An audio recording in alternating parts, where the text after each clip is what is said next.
Olá, continuando a nossa aula sobre as revoltas na colônia até a independência do Brasil. Isso aqui é um quadro pintado por Modise Rugendas que representa a exploração do ouro em Minas Gerais, principalmente. Por que eu estou mostrando essa imagem? Esse pintor, ele retrata muito bem, é belíssimo esse trabalho que ele faz da exploração. A pintura mostrando a exploração que esse negro sofreu aqui no Brasil, né?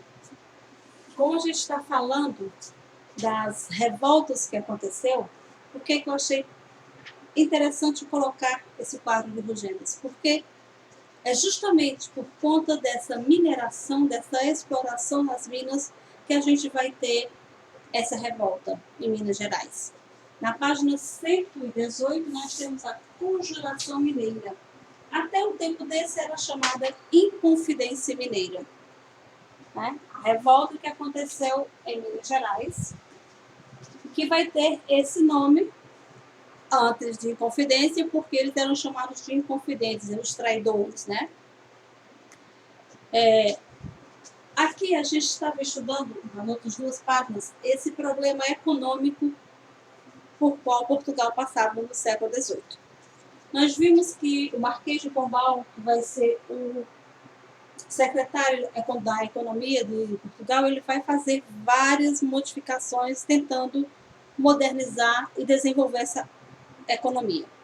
Essa era pombalina, como eles chamam, né, ela termina em 1777. Na página 118 do livro de vocês tem isso. É o fim da era pombalina.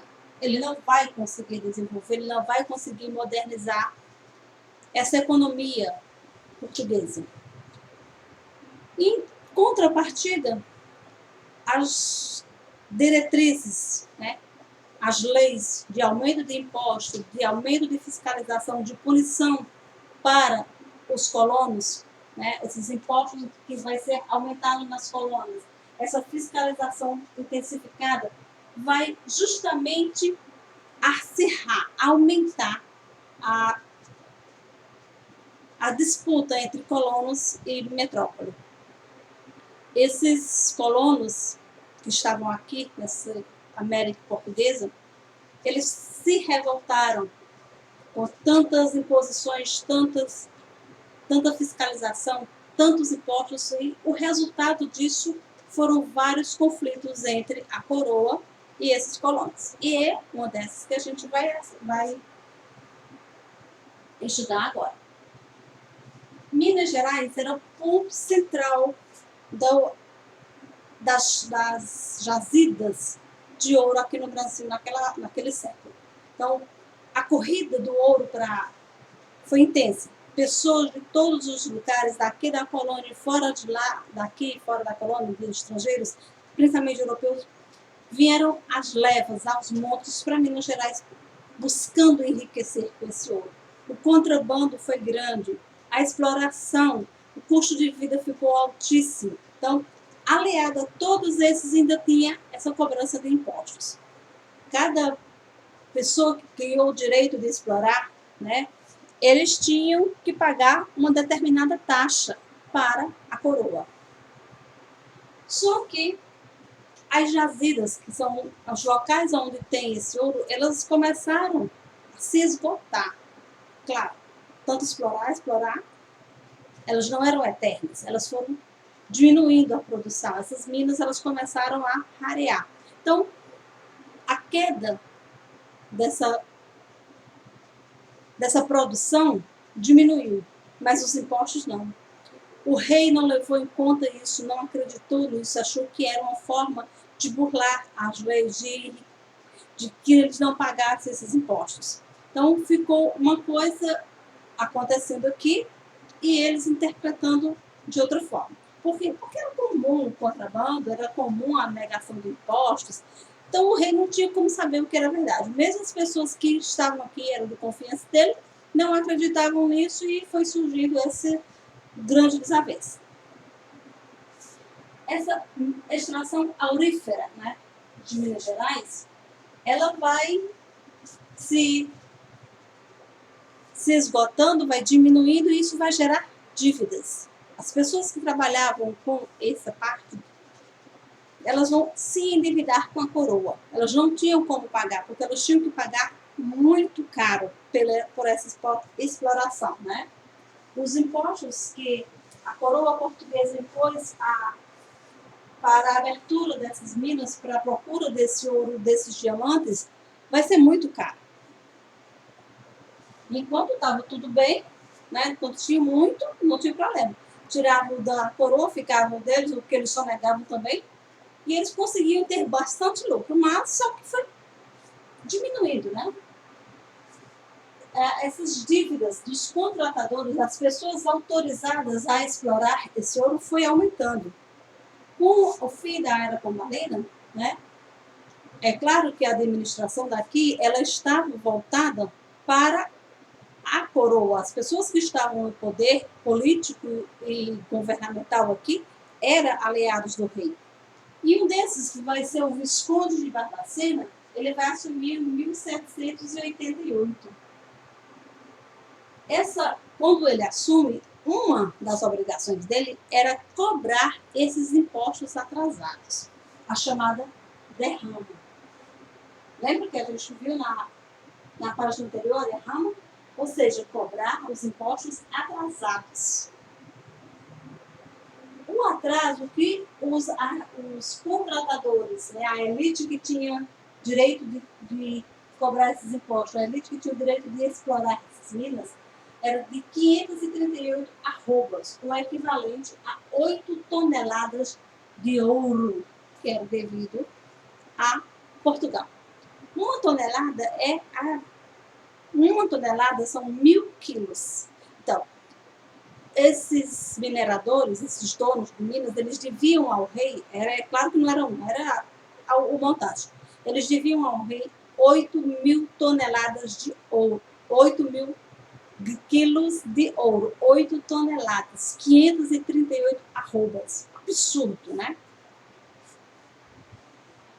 E como eles não tinham como pagar, e eles iam fazer essa cobrança de impostos, como eu falei para vocês, eles não tinham como pagar e eles iam perder tudo, porque se ele não pagasse, o que era deles, a coroa se apossava.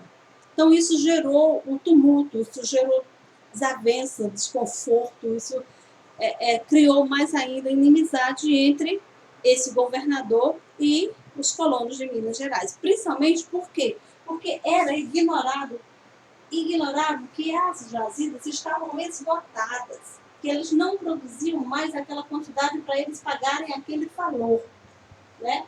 E também eles reclamavam, esses contratadores, da falta de técnicas e de recursos para a extração do ouro em minas escavadas em rochas. Se vocês não estão lembrados, mas eu vou mostrar a imagem de novo, né? Aqui, ó,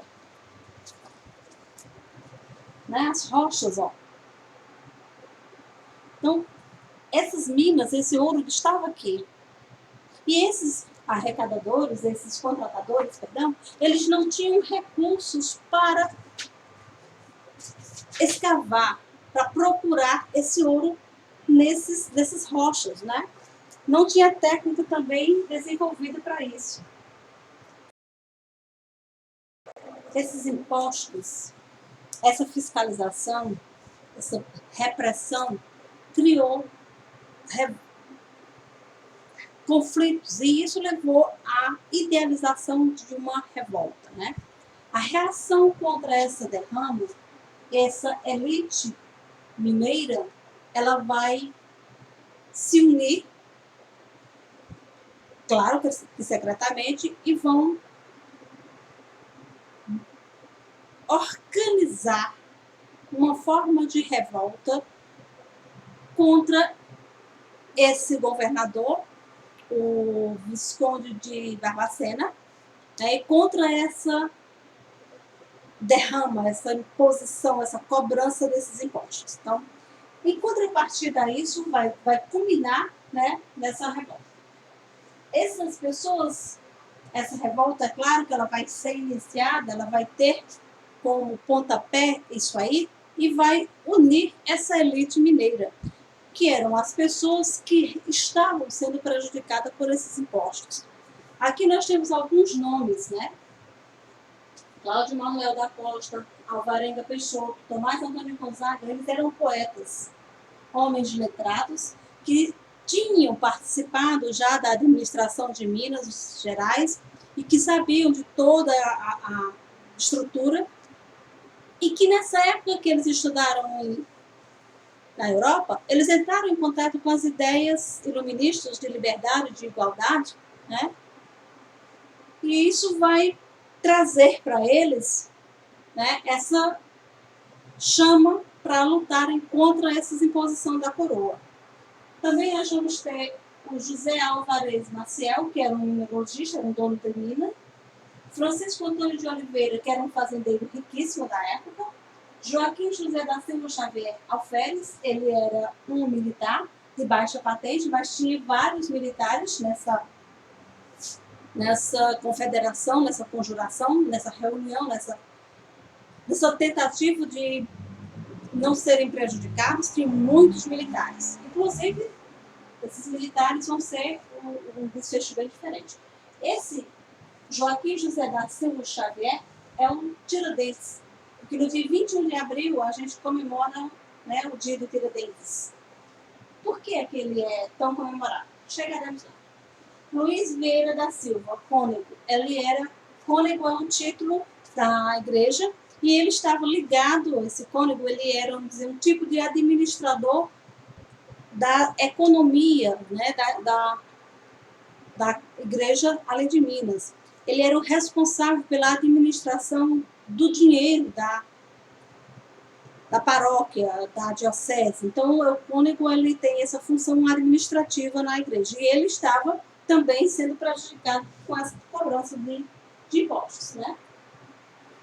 E como eu botei aqui, ideias iluministas. Então, todas essas pessoas, elas eram letradas, elas eram estudadas, elas tinham tido conhecimento, contato com as ideias iluministas, de igualdade, de liberdade, de uma monarquia que